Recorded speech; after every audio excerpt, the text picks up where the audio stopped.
In this video, I want to go ahead and destroy evolution. Let's go.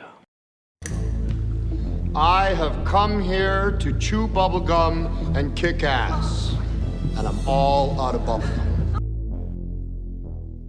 In this video, I will be presenting proof of two things.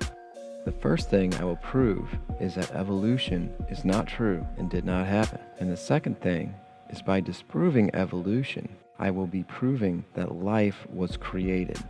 Evolution says we all came from a single-celled organism known as the common ancestor. If you don't know what the common ancestor is, I will be explaining what it is. But for now, know that if anyone ever tries to tell you evolution is proof there is no God, you can tell them that they are wrong. Evolution starts after this guy already exists and does not explain where it came from. It doesn't even try. If you want to talk about where the common ancestor guy came from, you aren't talking about evolution anymore. You're talking about something else called biogenesis or abiogenesis. So again, if someone tells you evolution proves there is no God, you can tell them they're wrong and that it doesn't explain the origins of life. Now, evolution cannot be used to disprove a creator, but I will show you that by disproving evolution, we can see that the only logical conclusion is that there is a creator. Okay, let's get into it. Let's talk about evolution. Evolution starts with a little single-celled organism, which is called our common ancestor, which I mentioned earlier. You can think of this guy as the great-great-great-grandfather for everything. According to evolution, all life came from this one single-celled organism. What this means is every living thing is on one single family tree. And at the top of that tree is this common ancestor guy. Now, after speaking with some people about this point, it seems not everyone understands this, so let me attempt to explain it. You might have heard evolution says we all came from monkeys. Well, that's not exactly what the claim is. It actually says monkeys and humans share what's called a common ancestor, which would make us cousins with monkeys, okay? Well, did you know the common ancestor of monkeys and humans also has a common ancestor? And that common ancestor has a common ancestor. And this process continues all the way up to the top of our family tree.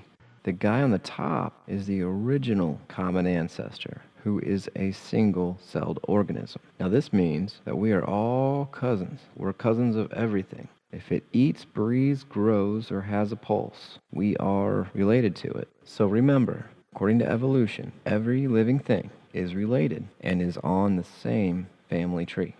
Okay, now we know what the common ancestor is. Let's talk about when this common ancestor guy lived, okay? When did our family tree start? Evolution says this little guy lived between 3 to 4 billion years ago. And back then, the Earth was not the same as it is today. It was a much, much worse time and place to live. But somehow, this little common ancestor, this little single-celled organism guy, was not only able to live, he was able to have children and start this whole evolution thing, okay? So what is the problem with this theory that we all evolved from a single-celled organism? My biggest problem is that this whole evolution thing only happened one time. Guess what? There have been a lot more single-celled organisms that have lived over the last 4 billion years. Since the time when that little guy lived, 3 to 4 billion years have gone by, and the Earth's environment has been getting better, which means the conditions for these little single-celled organisms to start their own family trees was also getting better. So somewhere along the line, more of these single-celled organisms should have been able to begin this process too. Maybe one somewhere around 2 billion years ago, maybe another 1 billion years ago, but it didn't. According to evolution, this process only happened once. Okay, so how does this destroy evolution?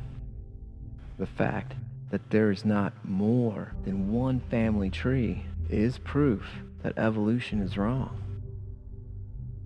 This tells me we did not all come from this one single-celled organism.